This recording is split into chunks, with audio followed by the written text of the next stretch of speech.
Kitchen team வந்து வேலையே செய்யக்கூடாது அப்படின்னு ஒரு முடிவு பண்ணுறாங்க. அந்த நேரத்தில் திவ்யா வந்து முதல் நாள் சொல்லியிருப்பாங்க போல், அடுத்த நாள் நமக்கு வந்து சரியான பாயிண்ட்டு தரல அப்படின்னா நம்ம சாப்பாடே செய்ய வேண்டாம்னு சொல்லிட்டு, அந்த நேரத்தில் கனி வந்து நம்ம 2வது நாள் செஞ்சிடலாம், அதே போல் 2வது நாள் அவங்க சரியாக பாயிண்ட்டு தரல அப்படின்னா 3வது நாள் வந்து அவங்களுக்கு ரவா கஞ்சி மட்டும் தரலாம் அப்படின்னு பேசியிருக்காங்க.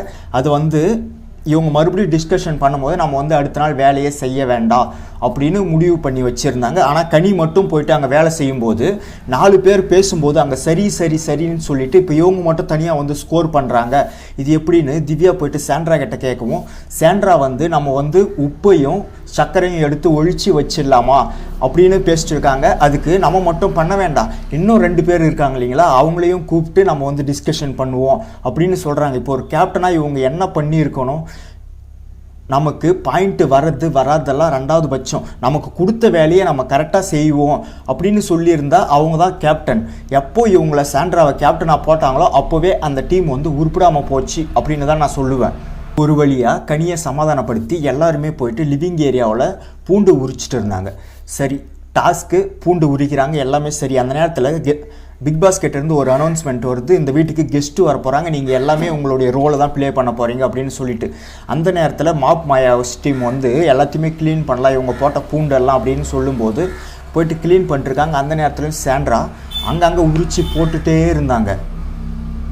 இவங்க டாஸ்க்கு ப்ளே பண்ணாமல் வெறும் வன்மத்தை தான் அங்கே கக்கின மாதிரி இருந்தது.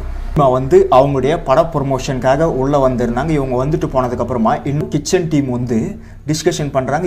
நம்ம வந்து சமைச்சிருவோம், ஆனால் இவங்களுக்கு சாப்பாடை வந்து நம்ம மெதுவாக தருவோம் அப்படின்னு சொல்லியிருந்தாங்க.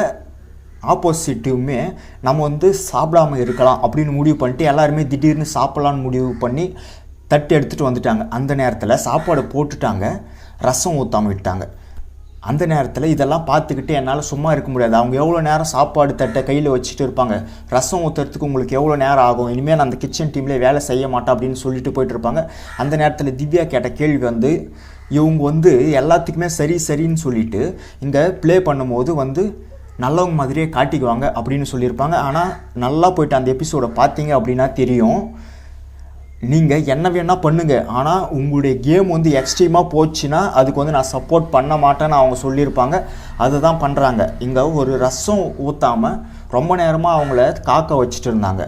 அது வந்து தவறுன்னு தெரிஞ்ச கனி வந்து இதில் நான் உங்களுக்கு சப்போர்ட் பண்ண முடியாதுன்னு சொன்னாங்க. வெளியே போயிட்டு உள்ளே வந்து நான் வந்து அந்த டீமில் தான் இருக்கேன், நீங்கள் என்ன கேட்டாலும் நான் சமைச்சு தருவேன்னு சொல்லியிருந்தாங்க. அதுக்கு அடுத்ததாக எப்ஜே வந்து சாண்ட்ரா காலில் விழுந்ததெல்லாம் ஓவராக தெரிஞ்சுது. இவர் தானே கேப்டன், அவருக்கான கெத்தோடு அவர் இருந்திருக்கலாம் அப்படின்னு தான் எனக்கு தோணுச்சு. ஆனால் சாண்ட்ரா வந்து